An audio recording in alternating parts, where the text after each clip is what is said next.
Oh, about the meeting or restrictions or or anything? restrictions or anything at all? Eh, maybe because we were looking at the storm. I don't I know. don't know. 9:45, August 16th. Let's go ahead and get the chief public health officer for public health, Chima Mbakwem. Good morning, Chima.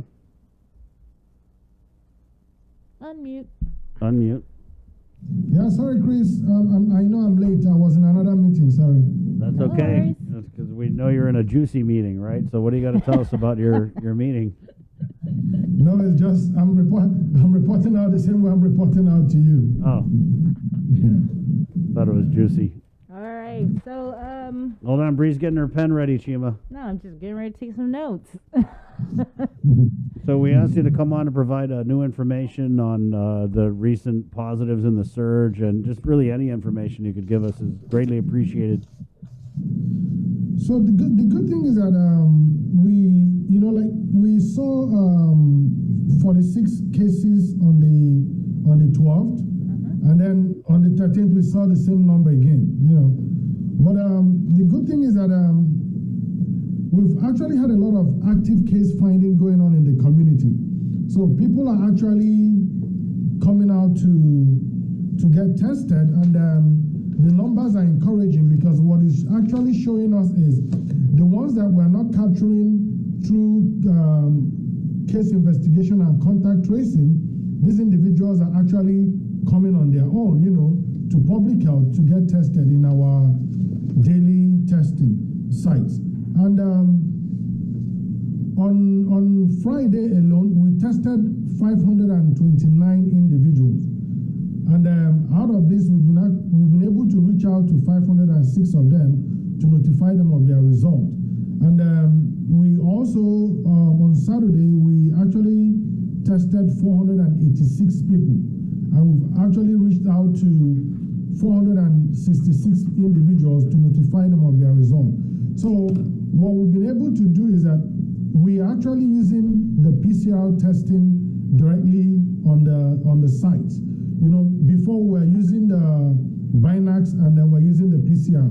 But right now we are concentrating on the PCR, because what is actually happening is that it's a lot quicker and faster for us to swab and then get it to the lab to run right away. People don't have to sit down and wait.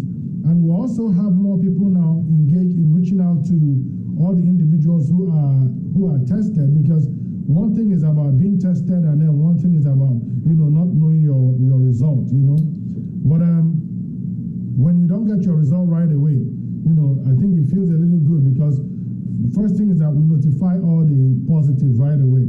So while we get that out of the way, we try to also get to the negative. So for just 2 days, we were able to test 1,015 individuals, and out of these, we've actually notified 972 of them. They were actually called, and then 43 we couldn't get hold of them, but they are all negatives. People still make mistakes with their numbers, or they don't pick up their phones, but we keep trying to reach them. And then we're also seeing that the transmission, I think I mentioned it on Friday at the town hall, we're seeing the transmission move up a little bit to individuals who are aged 30 years and up. So we're seeing increased numbers in these places, and that is also reflective of what we're seeing in the workplaces. We're seeing a lot of individuals who are from workplaces. They are not like we're having clusters, but you're seeing 1 and 2 cases in different workplaces where these individuals work. But with establishments, carrying out the public health recommendations, that's why we're not seeing a lot of increase in workplace transmission. There's a lot of household transmission going on, which is always expected, because at home, that is where people are less careful. And then for vaccination too, last weekend we've seen an uptick in our first doses. A lot of people are coming out to get vaccinated. I think we got around 612 new individuals who came out for their first dose.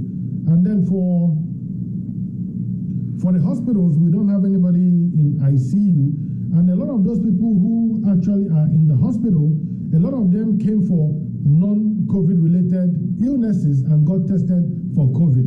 So that's why you're not seeing people in the ICU, because people are not critical, coming from home with ambulance to the hospital. No, most of the individuals are at the hospital, but when you come to the hospital, you have to be tested for COVID. So it's actually showing that the vaccines are working, but at the same time, we're also encouraging people, to continue getting vaccinated, following the public health recommendation. And then by the end of this week, like I told you last week, by the end of this week, with the active case finding that we have in the community, it will actually give us the exact, picture of what is happening on. The military has gone back to mask wearing. They are testing as much as we are testing. So we just have to, continue this behavioral change that we have now, encouraging vaccination, people coming out to check their status at the test sites, and then we will be able to, to write this one out. But it is more encouraging this time than it was last year, and thanks to the vaccines and people following public health recommendations. So did you say you had new numbers from the weekend testing? Yes.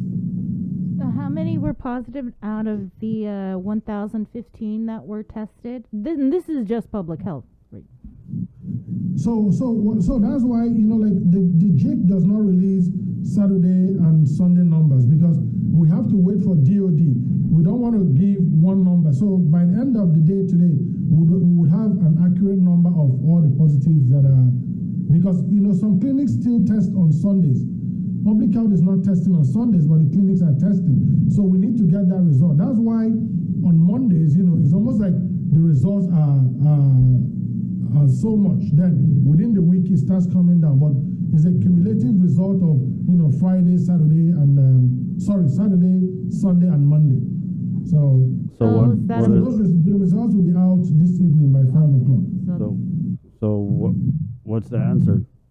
So the polite way of saying is we have to wait, right? Is that basically, Chris, I always say I don't want to make up numbers, I don't want to tell you 50 and then tomorrow it turns to 60, or tell you 10 and then it's 2, I just want to be very sure about the numbers that I give out. But you have them right now, you just can't give them to us for public health. No, what I have, what I actually gave out to you is the number of the individuals who were not, who were tested and they were negative, and then the ones who didn't receive their results. But at the end of the day, if I tell you public health has a certain number of positives without the number from the clinics, it's not representative of the whole island, and that wouldn't be complete information. I had a message here. Can you ask them about their website? My niece was tested on Saturday and was told to check the website, but the website is down. Calling the number that called her with her results and no answer.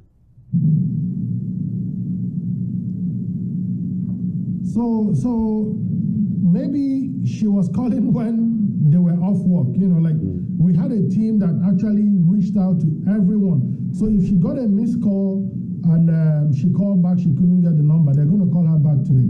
Okay.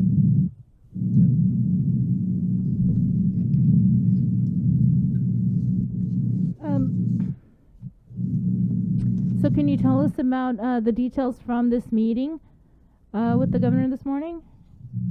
No, the meeting with the governor is more. It used to be daily meetings, every day to debrief her, but now we do it 3 times a week.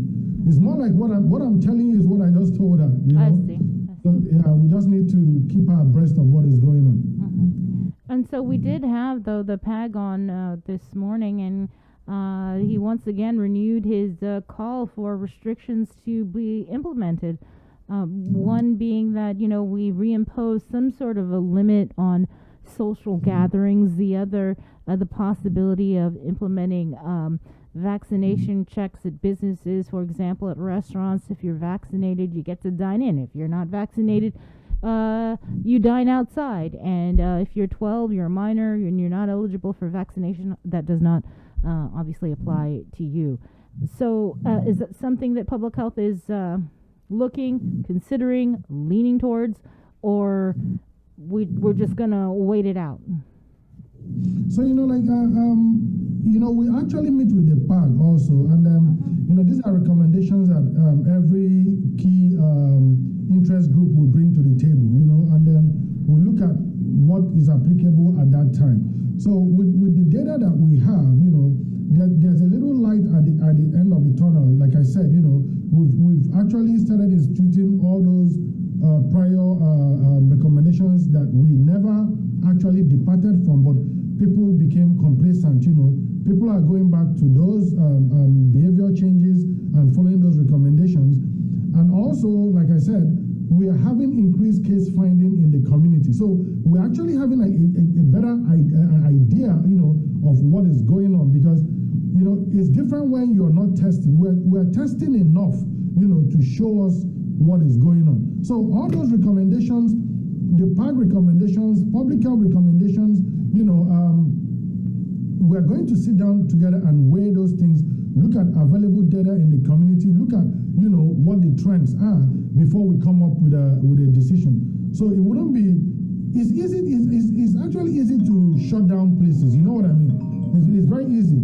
But the challenge will be what those restrictions, the multiplier effects of those restrictions. If you stop people from going to one place, they'll find another place to go, But if you make them understand why they shouldn't do what they're doing, I think it also helps to, modify or change their behavior towards whatever threats, that are available out there. So I think every suggestion is well taken, and we believe that the governor would actually come up with a recommendation that would get us to where we are, a few months ago. And we've been pretty consistent. We never wavered in our recommendations. No matter how strict it was always phased. We take it one day at a time, change, with the trends. And just that we had the misfortune of having the virus. And remember, we actually had the Delta variant earlier in the year. We had it. And the question will be, how were we able to, handle it at that point, and what changed?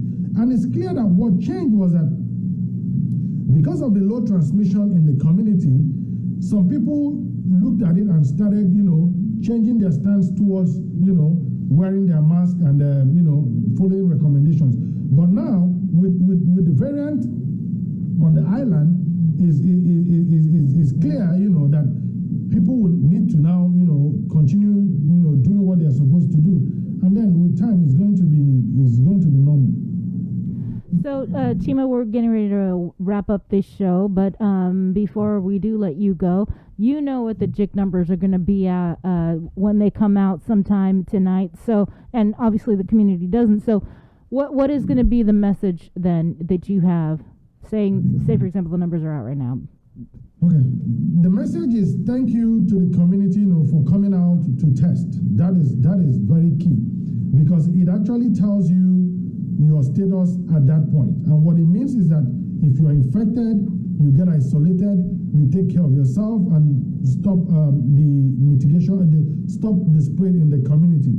That is one. We are so grateful that people are coming out to test. And for those who are actually coming out to get their first shot of the vaccine, and those coming out for their second shots, we continue to encourage them to come out, because it is a responsible thing to do, to protect yourself, the community, and your family. So I think when the numbers come out, it will still show, what is going on in the community. But like I said, at the end of the day, it is important that we see those numbers and act on those numbers, and then people will see for themselves, how quickly and how things can change, if we do not adhere to public health recommendations. Thank you. Thanks, Chima. Thank you so much. All right. Take care. All right, bye. Okay, there you go. Chima Mbakwem, Chief Public Health Officer. We're brought to you by Pacific Point, Cabo Enterprises, ITD, and Jack in the Box. Good job today, Bree. I want to ask you for some